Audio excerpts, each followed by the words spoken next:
Camera speeds. Ciao, welcome back to the ISSIMI YouTube channel. Today we got quite a treat for you.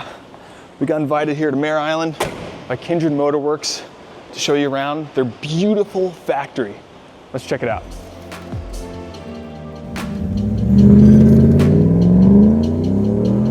Oh man, another resto mod? Didn't we see enough of these during Car Week? It seems like these companies are sprouting up out of every crack in the sidewalk, ready to chop up perfectly good classic cars. Well, what if I told you that Kindred, who are mostly known for their Ford Bronco and VW bus builds, have a unique take on this seemingly booming market? To find out more, we spent 2 days with their team, both at the factory on Mare Island and out in the wild with one of their ICE Broncos, as well as their new EV prototype. Our visit to the Kindred factory gave us a chance to be a fly on the wall. And right off the bat, you can tell that this is a good company to work at. The attitude is relaxed and happy. You get a sense that everyone takes immense pride in what they do, and that's instrumental to the creativity and care that makes these cars so special. Anyone can bolt on parts and send it off to a painter, but to get a big in-house team ranging from design and engineering to fab and paint, all working harmoniously under a single roof is far more impressive. Cars here begin their life as bare frames and move through each department on the factory floor. Everything is meticulously hand-assembled from the frame up in-house. You can watch a single chassis making its way through sandblasting, fabrication, powertrain, electrical, body and paint, etc. While we were on Mare Island, we had a chance to talk with Kindred's CEO, Rob Howard, about the company. Well, I decided I wanted to start Kindred because I was having trouble enjoying my classic cars, frankly. I've been restoring classic cars in my garage for 25 years, and I love working with my hands and working on these cars, but when I was done, I always found some problems that crept up during the build process, and I never really had the time or resources to go back and improve those things. And I found myself enjoying the build of the car more than driving the car, and that's kind of backwards, actually. So Kindred really came from that desire to just enjoy the car. Kindred is different from other companies like this because we really focus on the engineering and the quality. So we spend a lot of time with mechanical, electrical, design engineers, making sure these cars are fully modernized. And we invest a couple $1 million in each model to make sure that these things are ironed out. And you just don't see that from a typical local restoration shop. They just don't have the resources to do that. I think we're a lot more like a legacy auto manufacturer from a quality and engineering standard than we are to a typical kind of restomod or restoration shop. According to Rob, Kindred produces 4 Broncos each month, but plans to make it 10 by next year. They have venture backing and a focused business model to introduce 2 new series of vehicles every year going forward, which means you'll be hearing a lot more about Kindred. We even got a sneak peek at their future lineup. We can't say much, but we can report that they are a complete departure from the Broncos they are working on now, and really show off the range of vehicles Kindred wants to engage with. A big part of the secret sauce at Kindred is their eye for efficiency in the build process.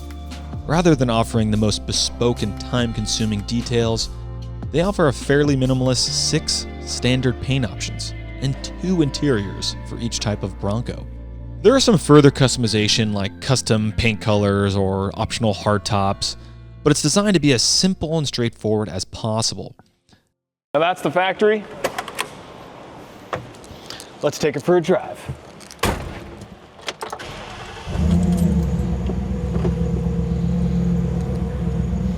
Andiamo.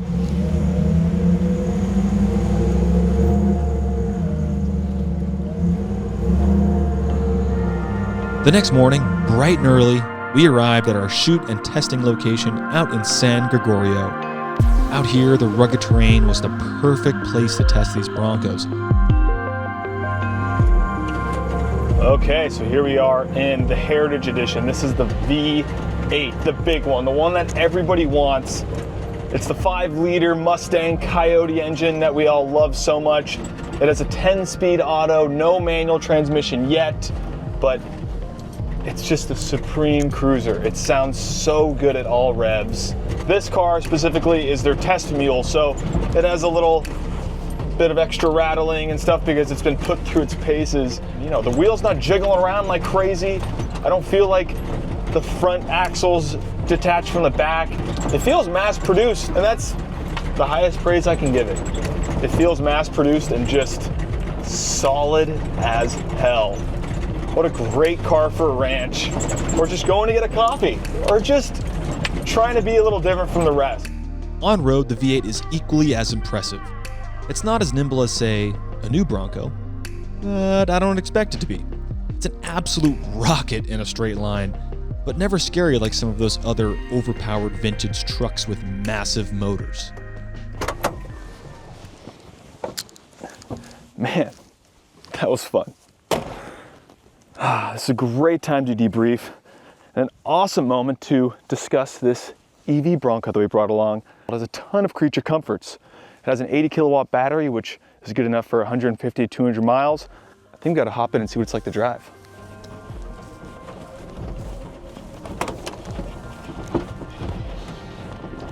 So here we are in the EV, and right from the get-go, it's a completely different monster. I mean, it's totally quiet in here.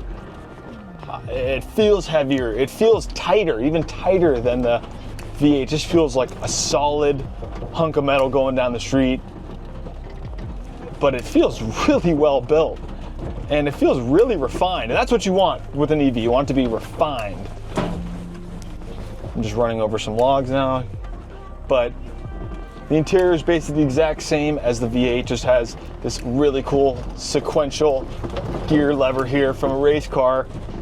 And you know, this thing's got some pickup. It's got two motors, each rated at 300 horsepower. And you know, this thing has level 3 charging, so it charges super fast. It's just like any other EV on the road, except it looks cool and it's a Bronco. This thing's got some get.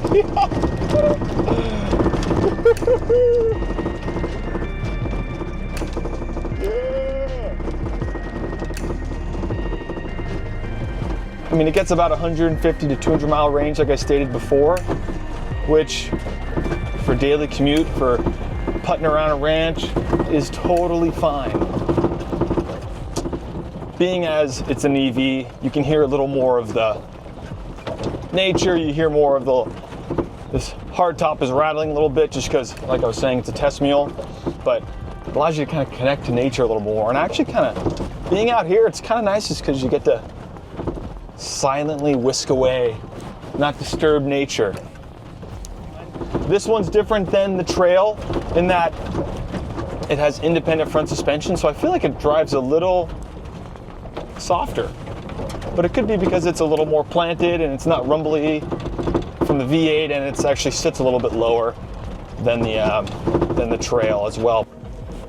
That's enough dust for the time being. Let's see how this thing handles on the road. Okay, so here I am on road in the EV, and immediately it's clear that this makes a ton of power. Plenty for the chassis, plenty for this size. It's also super evident that this independent front suspension is truly a standout compared to the V8. This makes this car handle so much better. The confidence is much higher in this rather than the V8. You can barrel into corners and feel like it can handle it. So I think my biggest surprise from today's shoot is that I thought I would automatically love the V8, and it's sacrilege to say that the EV is the worst one and these cars always have to have V8s. I think the EV actually is better than this. It's better than the V8 on road. It's much more comfortable, it's much quieter, it's better, it's just easier. The V8 just rumbles, it's a little louder, it has that vintage feel. This is it. After a day at the ranch with these things, I found myself yearning for one. The pull to become part of that cool Bronco guy community was strong. Kindred told me a lot of their buyers are G-Wagon owners and fans, looking for a more expressive alternative, or a vintage truck that still has that new car feel. They also cater to those clients who tried out the restomod route, but were met with shoddy build quality and long wait times. I think their truck appeals to the emotional buyer. Maybe your parents owned a Bronco when you were a kid, and you just want something that lets you revisit that. Maybe you just think they look rad. Either way, you are buying into a modern and reliable version of the classic Bronco experience. The Kindred build, what it means to me is the ability to just enjoy it, right? To trust the car, that it's going to be reliable, it has minimal maintenance, it's going to perform well, be safe, and then I can really enjoy it. I can enjoy the car itself, but I can enjoy driving the car really, for the first time. So creating those joyful moments in life is really what Kindred's all about.